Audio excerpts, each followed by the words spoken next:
Patuloy na pinag-uusapan ang pagbabalik ng Incognito para sa ikalawang season, lalo na matapos lumutang ang mga detalye tungkol sa mga artistang posibleng muling mapanood sa serye. Kabilang sa mga naging sentro ng usapan si Baron Geisler na gumanap bilang Jaguar sa unang season. Nang matanong tungkol sa posibilidad na muli siyang mapabilang sa Incognito Season 2, tila hindi pa makapagbigay ng kumpirmadong sagot si Baron. Aniya, hindi ko pa alam, ngunit hindi rin niya tuluyang isinara ang posibilidad na muling bumalik sa kanyang karakter. Malay mo, magbalik si Jaguar, say ng aktor.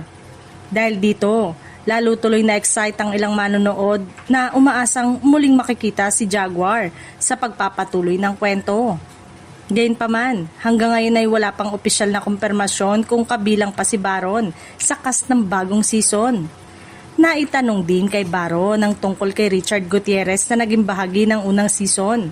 Ayon sa aktor, wala siyang malinaw na balita tungkol sa magiging partisipasyon ni Richard sa ikalawang season ng serye. Wala akong balita, pahayag ni Baron nang tanungin tungkol kay Richard. Ang alam lamang daw niya ay nagsimula na ang taping para sa Incognito Season 2, kaya patuloy ang kanilang paghahanda para sa inaabangang pagbabalik ng serye.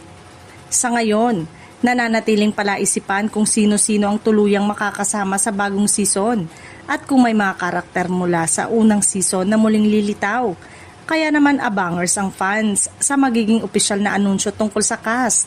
Kabilang na ang posibleng pagbabalik ni Jaguar at ang status ni Richard Gutierrez sa serye.